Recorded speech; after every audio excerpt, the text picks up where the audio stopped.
여러분 안녕하세요. 자유를 위한 성장 조영국입니다. 오늘 하루 잘 보내셨나요?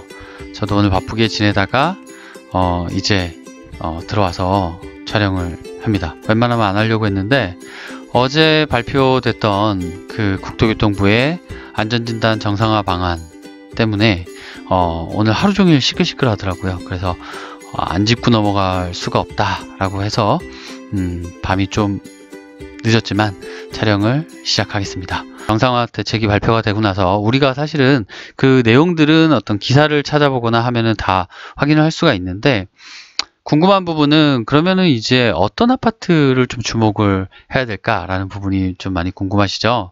그래서 그런 아파트들 저랑 같이 한번 보실게요.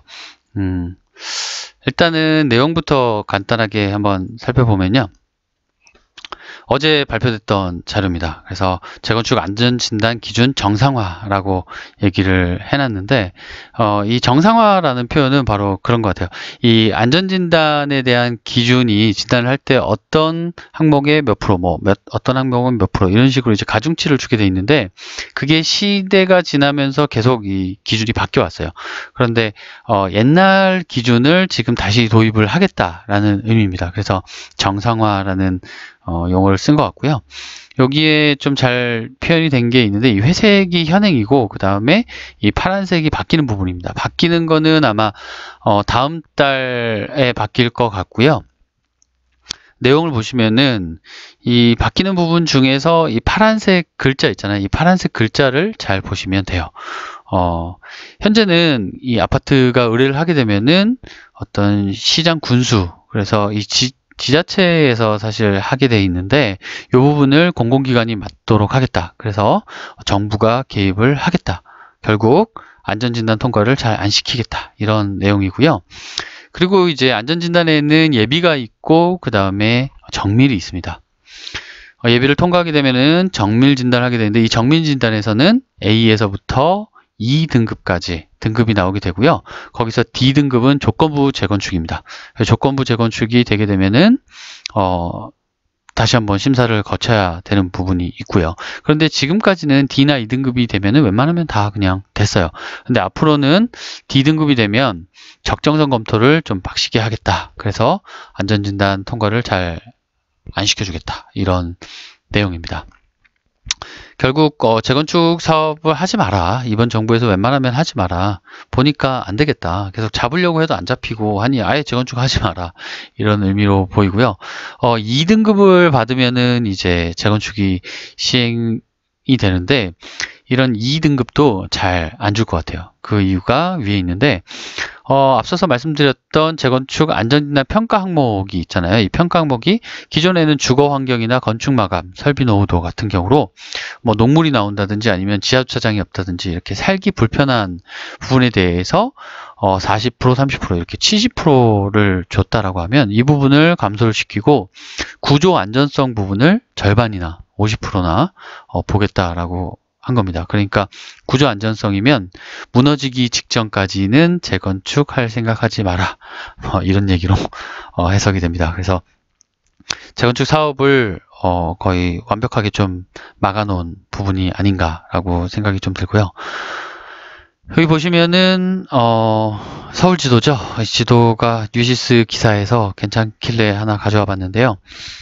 이 빨간색 원이 보이시죠? 이 빨간색 원이 바로 재건축 연한이 도래된, 즉 30년이 지났는데 안전진단을 실시하지 않은 그런 세대수입니다. 아파트 수는 당연히 아닐 거고요. 이 세대수가 제일 많은 데가 양천구고 그 다음에 노원, 강동, 송파, 영등포, 강남, 구로 이런 순으로 되어 있습니다. 근데 저는 이 빨간색 원을 보면서 무슨 생각을 했냐면요. 꼭 폭탄 같다라는 생각을 했어요. 그래서 폭탄에는 이렇게 심지가 있잖아요. 근데 그 심지를 이번 정권에서는 안 터지도록 이렇게 늘려놓은 대책이 아닌가 이렇게 생각을 합니다. 그래서 이번 정권에는 안 터지겠지만 결국에는 폭탄은 터지죠. 그래서 시한폭탄 같습니다. 언제 터질지 모르겠지만 결국에는 터진다라는 것이고, 그런데 이 빨간색 원이 있는 이 아파트들이 지금까지는 이제 재건축이 곧 될 거야 하면서 주목을 굉장히 많이 받았는데, 앞으로는 이제 주목을 좀 덜 받게 되겠죠. 그래서 나중에 시간이 조금 지나면 다시 재조명을 받을 것이다 라고 판단이 되는데, 그럼에도 불구하고 우리가 안전진단을 조금 더 빨리 받을 수 있는 아파트들이 1988년 이후 지어진 아파트는 아닙니다. 1988년 이전에 지어진 아파트가 좀 안전진단 통과하기가 쉽지 않을까라고 생각이 듭니다. 그 이유는 뭐냐면요. 1988년도에 내진 설계에 대한 부분이 강화가 됐어요. 그러면서 89년도부터 지어진 아파트는 이제 내진 설계가 돼 있다라고 보시면 되는데, 88년 이전의 아파트들은 내진 설계가 돼 있지 않기 때문에 아무래도 구조적인 부분에서 약점이 있겠죠. 그래서 안전진단에서는 그 부분을 좀 강화해서 본다고 했으니까요. 우리 공무원분들이 결국에는 판단을 할 때는 이 1988년도 기준으로 이전의 아파트들은 조금 더 완화되게 할 것 같고, 그 다음에 이후의 아파트들은 잘 안전진단 통과를 해주지 않을 것 같다라는 생각이 듭니다.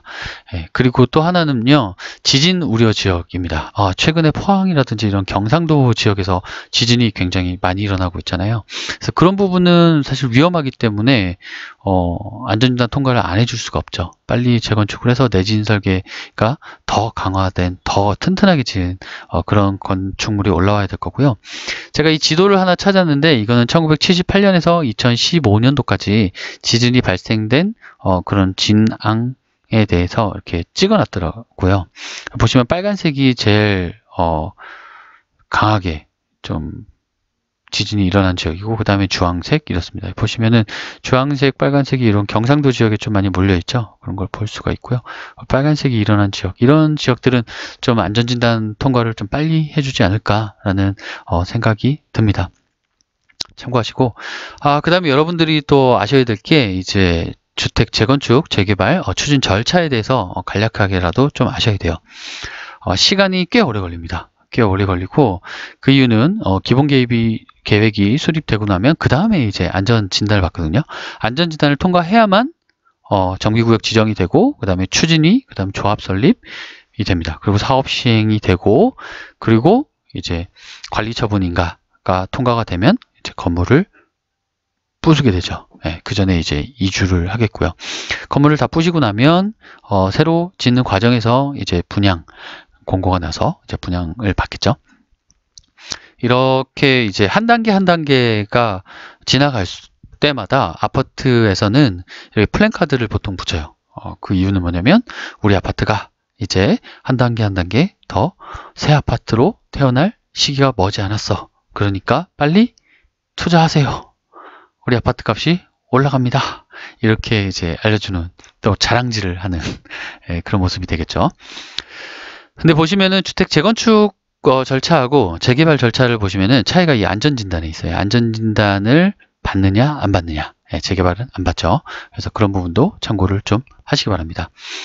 뒤에 이제 좀 많이 나올 건데요. 이 추진위가 여기 있고요. 조합 설립은 여기 있습니다. 그리고 관리처분 계획인가는 여기 있습니다. 이 부분을 좀 자세히 봐주시기 바랍니다. 다음 보시면은 이제 판도 변화라고 했어요. 제가 이 부분을 여러분들과 집중적으로 좀 얘기를 할 건데요. 중요한 부분이니까요. 귀를 쫑긋 세우고 들어주시기 바랍니다. 제가 생각했을 때 이 재건축, 재개발 중에서 안전진단은 이제 재건축에만 해당이 되는 내용이고요. 그 중에서 우리가 이제 작년에 8.2 대책이 터졌지 않습니까? 8.2 대책이 터지고 나서 투기과열지구가 선정이 됐습니다. 이 투기과열지구에서 굉장히 좀 주의 깊게 보셔야 될 내용이 조합원 지위 양도 금지 규정이라는 게 있습니다. 이 부분은 이제 조합이 설립이 되게 되면은 재건축 아파트는 팔지 못하게 된다. 이런 의미로 보시면 돼요. 그래서 이미 조합 설립이 진행이 된 아파트들은 이제 팔지 못하게 된 거죠. 그리고 재건축은 조합 설립 시 이후고요. 그 다음에 재개발은 관리처분인가가 난 다음부터는 이제 팔지 못하게 된 부분입니다. 그래서 조합 설립 이후거나 관리처분인가 시점 이후에 있는 아파트들은 해당 사항이 아니고요. 그리고 두 번째로 또 살펴보셔야 될 게 올해부터 재건축 초과이익 환수제가 이제 시행이 됩니다. 그래서 이 부분은 재건축 초과이익 환수제가 뭐냐면 추진이 설립 시점부터 준공 시점까지 이 가격이 많이 올랐기 있겠지 않습니까? 아까 앞서서 말씀드렸듯이 이렇게 플랜카드 붙이고 이제 자꾸 자랑질을 하고 이러면 이제 가격이 자꾸 올라가지 않습니까? 그렇게 올라간 금액이 3천만 원을 초과하는 금액에 대해서는 50%를 전부 다 세금으로 다 환수를 해버리겠다. 이렇게 굉장히 좀 무시무시한 건데요. 이런 재건축 초과이익 환수제를 피해야 됩니다. 그래서 이런 부분도 좀 주의 있게 여러분을 보셔야 되고, 그래서 결론입니다. 결론적으로 재건축 아파트 중에 유망한 데는 안전진단은 이미 통과를 했고, 그리고 추진위는 설립하기 전인 그런 아파트들이 굉장히 희소성의 가치를 갖고 엄청난 상승을 이루지 않을까라는 생각이 들고요. 재개발 같은 경우에는 관리처분인가 전 사업 속도가 빠른 곳, 사업이 잘 안 갈 수도 있어요, 재개발은. 그래서 사업 속도가 빠르면서 아직 관리처분 인가 전이라서 거래가 되는 그런 부분이 어딘가를 한번 살펴보시는 것이 좋습니다. 그런데 이렇게 안전진단이 통과됐고 관리처분 인가가 통과됐고 이런 절차를 어디서 할 수 있느냐? 보통은 이렇게 조사를 하셔야 되는데 다음에 가셔도 다음 부동산에 가서 보시는 데도 있고, 서울 같은 경우에는 제가 보여드릴게요.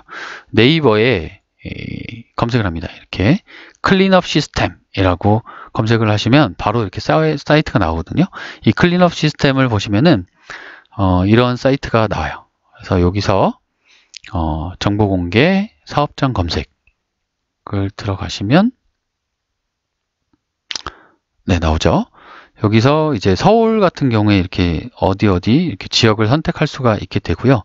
여기서 뭐 재건축이냐 재개발이냐 이런 것도 뭐 도시환경 정비 사업이냐 이런 것도 이제 구분을 해볼 수 있게 돼 있고, 하여튼 저는 여기서 진행 단계가 뭐 안전진단의 단계에 있다라는 데가 어디냐라고 검색을 해보면 다시 정비구역 안전진단 통과했고, 그죠? 정비구역 지정된 데가 어디냐 하면 뭐 강남구, 그리고 뭐 구로구, 송파구 이렇게 많이 나오네요. 그러면 이제 추진위가 설립이 됐다라는 곳이죠. 어디냐? 이제 이런 곳이 있습니다. 이렇게 이제 절차에 따라서 여러분들이 지금 어떤 아파트가 어떻게 되고 있고 이런 것들을 서울 같은 경우에는 다 조회해 볼 수가 있습니다. 다음 부동산에서 보시는 거는 제가 다음에 그거는 좀 내용이 다른 부분까지 좀 겹쳐서 들어가야 돼서 같이 한번 알아보도록 할게요. 자, 그리고 이렇게 재건축이나 재개발 아파트가 아닌 다음에는 안전진단 통과가 힘들기 때문에 리모델링 아파트 쪽으로 관심이 좀 많이 쏠릴 것 같습니다. 리모델링이 추진되는 아파트는 이렇게 정리가 돼 있습니다. 그래서 주요 아파트들이니까요. 여러분들 한번 참고를 해보시면 좋을 것 같습니다. 네, 결론입니다. 유망판도 변화에 대해서 결론을 내리자면, 재건축 사업이 진행이 되면 결과론적으로는 공급 부족 현상이 발생을 합니다. 그렇게 되면 전체적인 부동산 가격 상승에 영향을 줄 수가 있습니다. 부동산도 재화기 때문에 수요와 공급에 영향을 받겠죠. 그런데 공급이 줄어들면 당연히 가격은 올라가겠죠. 특히 그 중에서 좀 많이 올라가는 곳이 서울 그리고 학군 우세 지역 같은 경우가 좀 많이 올라갈 것 같습니다. 실수요자는 신축 아파트 당연히 좋아할 거고요. 그 다음에 입지가 좋은 구축 아파트를 선호할 것 같습니다. 그리고 투자자는 당연히 신축이고요. 이 신축도 조금 더 구분을 하자면은 이제 양도세나 이런 부분 때문에 2년이 지난 그런 신축 아파트들이 인기가 좀 더 많을 것 같다라고 보여지고요. 그리고 투자자들은 어느 타이밍에 지금 어디에 자금이 좀 몰리고 있다라는 것들을 잘 압니다. 여러분들도 나중에 저랑 이제 계속 같이 하시다 보면은 그게 눈에 들어오실 거예요. 그래서 그런 저평가된 구축 아파트들, 여기에 자금이 모이고 지금 이 아파트가 올라갈 타이밍이야 라는 이제 그런 저평가된 구축을 선호할 것 같습니다. 재건축 대상 아파트는 안전진단 전까지는 상승이 좀 느릴 것 같습니다. 이렇게 간 보는 식으로 있잖아요. 이렇게 소문 듣고 카더라 뭐 같은 거 듣고 이렇게, 또 아니면은 뭐 나는 미리 좀 투자해 놓고 여기가 마음에 드니까 그냥 곧 죽어도 여기에 투자할 거야, 여기 살 거야 라는 실수요자 같은 경우에는 들어가겠죠.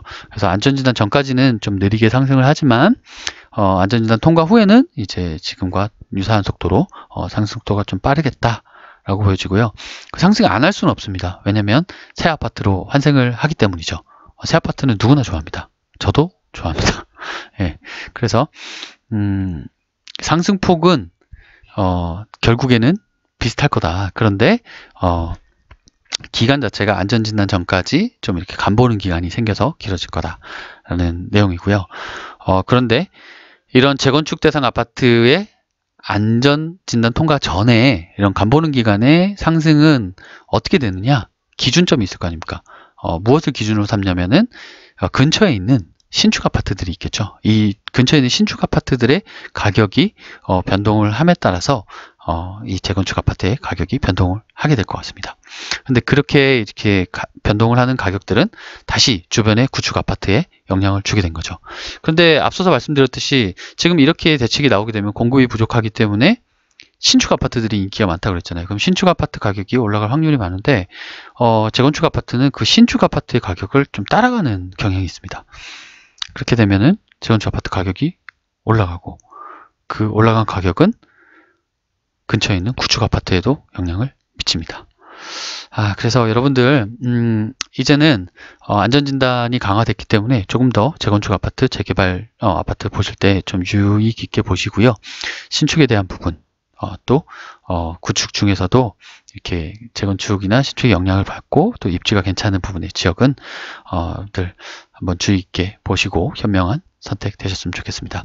네, 이쯤으로 어제 발표된 그 재건축 안전진단 정상화 방안에 대해서 마무리를 짓겠습니다.